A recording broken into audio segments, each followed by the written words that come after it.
파커 파머의 가르침과 배움과 영성과 함께 한다면 즐거운 휴가가 될 수 있을 것이라 생각을 합니다. 그거 아닌데. 지금 저희가 말한 거 그거 아니에요. 알고 있어요. 잠재적 교육 과정에 대한 이해를 바탕에 두고 앞서 우리가 살펴봤던 개방성, 경계, 환대의 개념들을 잘 우리가 정립해 볼 필요가 있을 것 같다는 생각을 해보게 됩니다. 사실 파커의 책에서 저희가 중요한 이슈로도 보게 되는 주제가 있다면 이제 영성에 대한 부분일 텐데, 파커 팔머가 말하는 진리, 영성, 이 부분에 대해서 좀 살펴보려고 하는데, 특별히 사실 이 부분은 보수적인 또 개혁파 신학을 하는 입장에서는 좀 불편한 부분들도 좀 존재할 것 같아서 좀 잘 우리가 좀 살펴봐야 될 것 같습니다. 어떤 내용을 팔머는 말하고 있을까요? 사실 이제 팔머가 이 진리, 영성 이런 단어도 많이 강조를 하거든요. 근데 이 팔머가 이해하는 영성이 앞서 말씀드렸던 것처럼 이 기독교적인 입장에 서 있기는 하지만 좀 더 넓은 의미로서의 영성을 강조를 하고 있습니다. 그러니까 기독교적이라기보다는 거기서 더 한 걸음 더 나아서 좀 종교적 측면으로서의 그러한 영성을 이해를 하고 있습니다. 그래서 팔머가 이 자신의 어떤 이 기독교 신앙 배경이 이제 케이커교의 영향을 받았거든요. 근데 이 케이커교도의 이러한 신앙관이 바로 뭐 내적 체험, 신비주의, 그리고 그것을 통해서 진리의 빛을 깨닫는 그런 경향들이 있습니다. 그래서 사실 이 내적 체험이라는 것이 자기 자신의 어떤 이 감정에 기인할 수 있는 그런 좀 위험 요소가 있거든요. 그래서 그런 점에 있어서 우리 좀 개혁파 신앙에 있어서는 조금 이제 염려되는 그런 부분들이 사실 있죠. 왜냐하면 이 개혁파 신앙 같은 경우에는 이제 말씀 중심으로, 말씀을 이제 기준으로 해서 그것이 이제 성찰이 되고, 그래서 그러한 이제 신비적 체험이 근거가 돼야 된다, 그렇게 보는 경향이 있습니다. 그래서 칼빈 같은 경우에도 이 영성과 비슷한 단어로 무슨 단어를 썼냐면요, 경건이라는 단어를 쓰는 것을 참 좋아했습니다. 그래서 이 칼빈이 말한 경건은 이 그리스도인의 삶으로 나타내는 믿음과 삶의 표현이다, 이렇게 이제 말을 했는데, 이 같은 이제 참된 경건은 하나님 말씀과 바른 교리를 아는 지식에 근거한다고 이제 칼빈이 주장을 했습니다.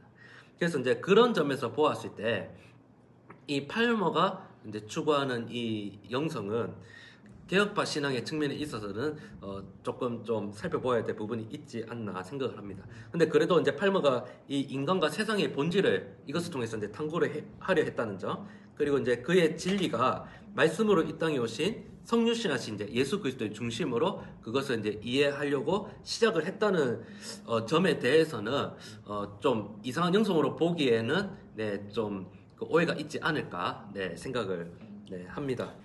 이 팔머가 진리에 대해서 어떻게 말했냐면, 진리가 인격적이다, 이렇게 말을 했거든요. 근데 여기서 진리가 인격적이다 했을 때 이 성육신하신 예수님께서 이 자기 자신의 이런 삶을 통해서 그 진리를 제시하셨다, 이렇게 이해를 했거든요. 그래서 그 예수님께서 우리를 공동체로 초청했다, 팔머가 이렇게 이제 이해를 했습니다. 그래서 이 진리가 인격적이고 모든 진리가 이 인격적 관계를 통해서 알려졌다는 것은 이 예수님께서 인격적 진리의 중요한 모델이자 패러다임이라, 이렇게 이제 팔머가 이해를 했습니다. 그래서 이 진리로의 부르심은 바로 이 팔머가 늘 강조했던 공동체, 그 부르심은 바로 공동체로서의 부르심이다, 이렇게 얘기했고요. 이 공동체로서의 부르심은 바로 예수님과의 공동체, 다른 사람들과의 공동체, 그리고 이 창조 세계와 창조주로부터의 이런 공동체에서의 부르심이다, 이렇게 팔머가 이해를 했습니다. 그래서 이제 팔머는 이 진리가 인격적이라 했을 때 이 예수님의 성육신, 그 예수님께서 우리를 공동체로 부르셨다는 이 범위에서 조금 더 넓게 나와 너를 이해하고 하나님 만드신 창조 세계를 이해하려 했습니다. 그래서 진리를 추구하는 사람은 모든 창조 세계와의 그러한 공동체를 추구해야 된다, 이렇게 말을 했습니다. 그래서 결국에는 이제 진리는 바로 예수 그리스도로 말미암는다, 이렇게 했지만 결국 그것을 통해서 바로 하나님께서 만드신 세계, 그리고 하나님께서 만드신 사람으로서의 나와 너의 그러한 존재를 이해해야 된다. 그리고 그 서로의 그 존재의 그런 본질을 아는 것, 정체성을 아는 것이 바로 진리를 아는 것이다, 이렇게 이제 팔머는 이해를 했습니다. 그래서 그런 점에서 보면 이 팔머가 이해한 이 진리의 개념이 좀 범위가 넓고 좀 포괄적이다라고 할 수 있는 것이죠. 그리고 우리가 보통 이제 기독교 신앙에서 진리라고 했을 때는 오직 예수님, 예수 그리스도가 바로 그 기료, 진리요, 생명이다 이렇게 하고 있거든요. 그러니까 이 팔머는 이 진리와 그 영성에 있어서 이 인간과 창조 세계의 그 존재 자체를 이해하려 했던 그 좀 더 넓은 의미에서 이해를 하려 했던 그런 이제 시도를 했다고 볼 수 있는 것이죠. 파커 팔머가 말하는 영성에 대해서 저희가 조금 어렴풋이 좀 내용을 살펴볼 수 있었던 것 같은데, 사실 지금 이제 설명해 드리는 내용은 책의 내용을 설명해 드린 거기 때문에 좀 더 자세한 내용을 이해하고 또 잘 살펴보기 위해서는 책을 보시는 것이 중요하겠다라는 말씀도 좀 드리고 싶네요. 그런가 하면 이제 이 파커 팔머의 책 가르침과 배움의 영성 외에도 추천하고 또 같이 읽으면 좋을 만한 책이 무엇이 있을지 한번 좀 알려주시면 좋을 것 같은데. 예, 그 우리나라의 그 파커 팔머의 책이 또 여러 책들이 좀 번역이 되어 있습니다. 그 중에 이제 몇 가지만 소개해 드리자면, 제가 추천하고 싶은 도서는 첫째는 이제 가르칠 수 있는 용기라는 제목의 책을 추천하고 싶습니다. 이것은 이제 팔머가 진행했던 이 프로그램의 제목이기도 한데요. 이 가르칠 수 있는 용기라는 이 책은 이 교육의 현장에서 이제 지친 교사들에게 다시 이 가르침에 대한 용기와 동기부여를 일으켜주는 책이라고 할 수 있습니다. 그렇게 해서 이제 지속적으로 그 가르침의 현장에서 가르침을 교사들이 이어갈 수 있도록 도와주는 책이 바로 이 가르칠 수 있는 용기라고 생각을 합니다. 우리가 뭐 학교나 이제 교회에서 이제 뭐 아이들을 가르치는 그 일에 좀 지쳐 있을 때 이 책을 읽으면 다시 용기가 나고 또 힐링이 되는 그런 책이 아닐까 생각을 합니다. 두 번째는 무엇이냐면 이제 삶이 내게 말을 걸어올 때라는 책입니다.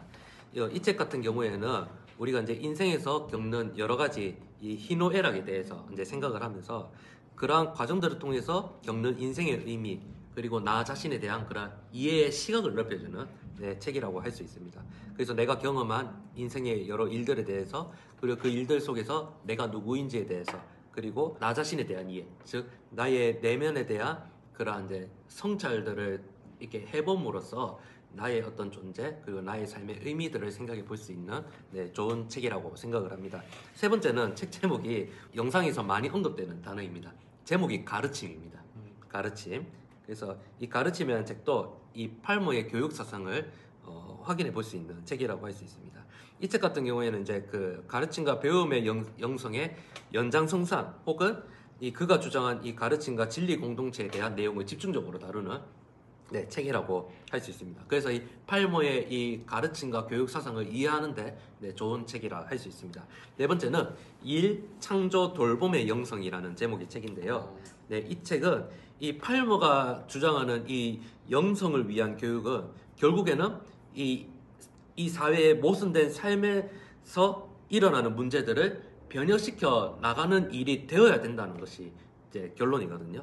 그래서 그것을 위해서 이러한 영성과 그 사회의 문제를 변혁해 나가는 그러한 실천적 삶이 어떤 관계가 있는지를 설명하는 책이 바로 일, 창조, 돌봄의 영성이라는 책입니다. 그래서 이 네 가지 책을 먼저 추천하고 싶고요. 그 외에도 뭐 인터넷 사이트에 이제 파커 팔머를 검색하면 또 우리나라에 번역된 또 여러 가지 책들을 만나보실 수 있을 것입니다. 그 파커 팔머의 책, 그리고 파커 팔머에 대해서도 저희가 쭉 살펴볼 수 있었는데, 특별히 이런 분들이 파커 팔머의 책을 좀 읽어보시면 좋겠다 하는 그런 대상들이 있을까요? 먼저 가르침의 현장에 있는 누구든지, 교사든지 이 책을 다 읽어보면 좋을 것 같고요. 특별히 이제 그 공교육의 현장 혹은 학교 교육의 현장에서 그리스도인 교사로서 이 기독교적 가르침을 고민하는 선생님들이 읽으면 참 좋은 책이다 싶은 생각이 들고요. 그리고 학교뿐만 아니라 우리 교회 학교 현장에서 또 수고하는 우리 선생님들이 읽어도 좋은 책이라 생각을 합니다. 그리고 이 책이 사실 이제 종교적 색채가 있는 책이기 때문에 사실 좀 이제 기독교의 범위 안에서 좀 읽혀지는 책이라 하는데, 제 개인적인 바람은 이 기독교라는 이 범위를 넘어서 비그리스도인 교사들도 뭐 읽으면은 인생의 어떤 내면, 교사의 자아 성찰을 깨닫는데 도움이 될 수 있는 책이라 생각합니다. 그래서 저는 뭐 이게 그리스도인뿐만 아니라 비그리스도인 교사들도 이 책을 꼭 읽어보면 좋겠다는 생각을 합니다. 사실 팔머가 관심 있는 대상은 그 가르침의 그 본질도 관심이 있지만, 사실은 그 교육을 실천하는 이 교사들에 대해 많이 관심이 있습니다. 그러니까 이제 그런 것이죠. 이 교육의 질은 교사의 질이 능가할 수 없다라는 이런 말이 있죠. 그래서 교사가 먼저 스스로에 대한 어떤 이 내면적 성찰이 일어날 때 그 좋은 영향력이 이제 학생들에게도 흘러갈 수 있다는 거거든요. 그래서 사실 오늘날 이제 뭐 사회 문제 중에 이제 하나라고 했을 때 이런 내면의 문제들이 참 많지 않습니까? 그 교사들도 가르침 현장에 있는 교사들도 어떻게 보면 이제 사람이기 때문에 그 무한히 이제 학생들에게 그런 가르침 일들을 수행하기에는 이제 한계가 있는 사람들입니다. 그래서 이 교사들의 어떤 이런 내면을 성찰하고 또 이 마음을 이제 치료하는 이런 부분에 있어서 참 이 책이 주는 인사이트가 참 크다고 네, 그렇게 생각합니다. 그래서 꼭 어떤 현장에 있든지 가르침의 현장에 있는 교사들이 읽으면 좋은 책이라 네, 추천을 합니다. 가르침과 배움의 현장 그 해당되는 상황 가운데 노출되거나 또 섬기시는 분들이 이 책의 내용들 또 그 특별히 파커 팔머의 다양한 책들을 좀 많이 읽어보시고 활용할 수 있으면 좋을 거라는 그런 생각들을 해볼 수 있었습니다. 예, 파커 팔머의 책에 대해서 또 파커 팔머에 대해서도 저희가 좀 살펴봤는데 가르침과 배움의 현장에 있는 분들이 정말 많은 도움을 이 책을 통해서 파커 팔머를 통해서 받을 수 있지 않나 하는 생각을 해보게 되고 또 특별히 사실 저희가 정말 책의 일부분 아주 작은 부분을 간략하게 다뤘기 때문에 책을 통해서 직접 이제 읽으시고 배우실 수 있는 내용들이 훨씬 많다는 것을 꼭 언급해 드려야겠다는 생각을 하게 됩니다.